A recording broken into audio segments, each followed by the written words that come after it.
We have made it on the train in Germany and we're heading to Pisa. Hi guys, and welcome back to my channel. My name is Megan and I am spending a month traveling around to some of Italy's most iconic places, from mountain views in the Dolomites to the Colosseum in Rome.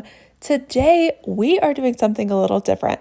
We have a long train journey from Rome to Cinque Terre, so we are spending a couple of hours in the city of Pisa. So if you find yourself with a short couple hour layover in Pisa, I want to show you some of the things that you might be able to get up to. We've arrived here in Pisa about an hour and a half late. So we have 3 hours to explore this city. And the first thing we're going to do is drop our luggage off.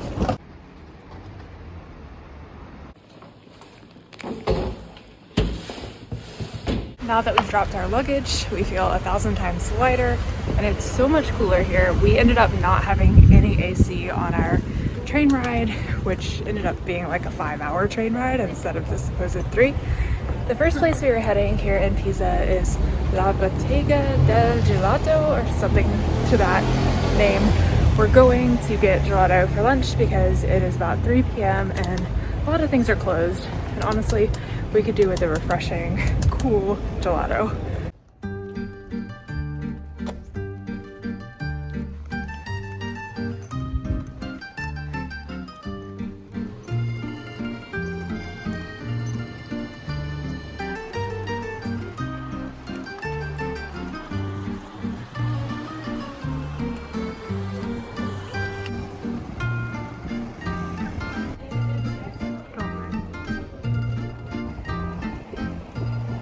We found the gelateria. I got melon and mango for lunch. We are heading on to Piazza dei Cavalieri, which is currently the home to a local university. However, it holds lots of history. It's the Square of the Knights. This piazza was originally the site of the medieval Roman Forum. However, it was transformed in the 16th century by Grand Duke Medici into a center for the Order of the Knights of St. Stephen. This iconic space has been a symbol of power and education over the years. Be sure to not miss the impressive clock tower, which also dates back to the 16th century. Rounding the corner, you'll catch your first glimpse of the Leaning Tower. I think it's safe to say we found all the people.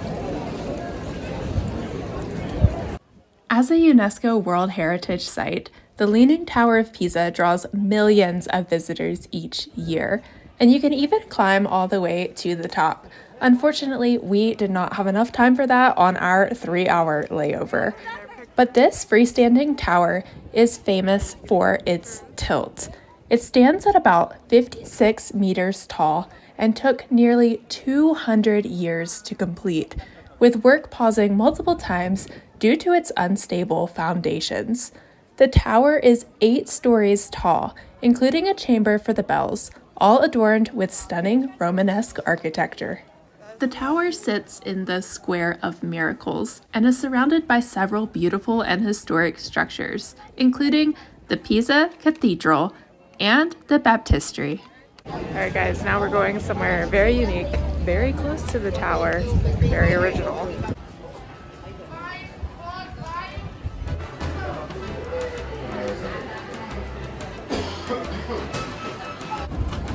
Here's our spread. We've got the Parmesan cheese classic, nuggets, and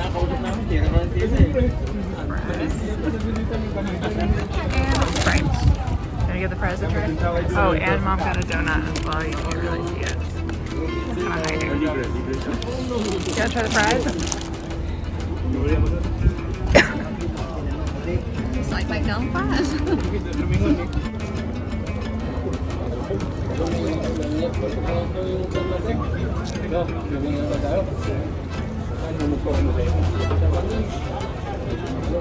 Tastes like chicken. The sauce is a bit different though.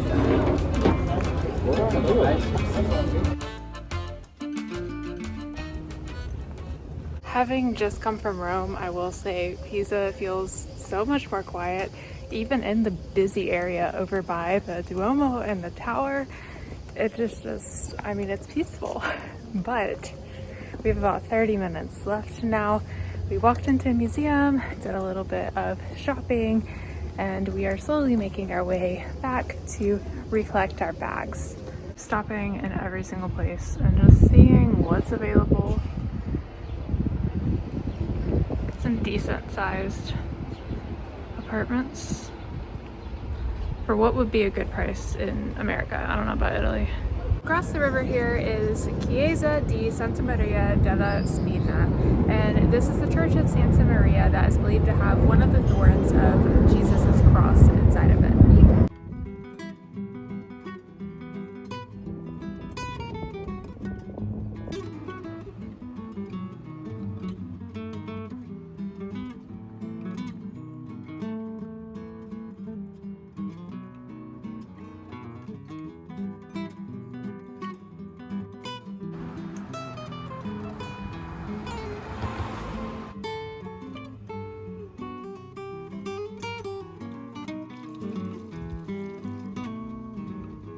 We found this cute little park to just come and chill for a few minutes, refill our waters before we have to go pick up our luggage.